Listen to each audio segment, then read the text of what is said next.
In today's video, I'm going to teach you how to integrate Voiceflow and Airtable. By the end, your Voiceflow project will be securely connected to Airtable so you can read and write records directly from your assistant. Start by opening your Voiceflow project in your browser. Make sure you're in the correct project workspace since integrations are saved at the project level. On the left-hand side, look for the Settings option in the sidebar and click it. This opens your project settings where you can manage configurations that affect how your assistant talks to external tools.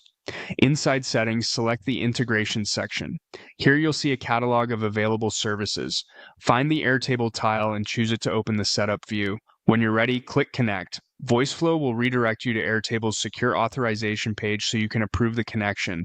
If you aren't already signed into Airtable, you'll be prompted to log in before continuing. On the Airtable permission screen, first select Add All Resources. This grants Voiceflow broad access to your Airtable data so your assistant can read and write records across the bases you include.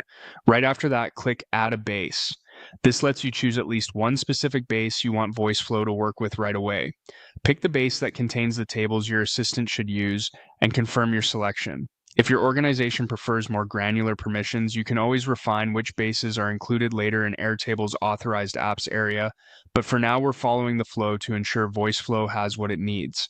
Once your resources are set, click Grant Access. Airtable will finalize the authorization and send you back to Voiceflow. You should now see Airtable listed as connected within the integrations page of your project settings.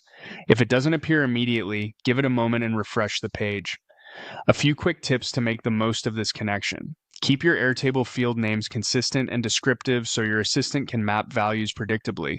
Confirm you have edit permissions in Airtable if you plan to create or update records, and consider using a dedicated base or tables for your assistant to avoid conflicts with manual edits. From here, you can reference your Airtable data in your Voiceflow logic blocks, leveraging the integration to fetch details, create new entries, or update existing records as users interact with your assistant. That's it. You've integrated Voiceflow with Airtable, authorized access, selected your base, and granted permissions. You're ready to build features that sync seamlessly with your Airtable data.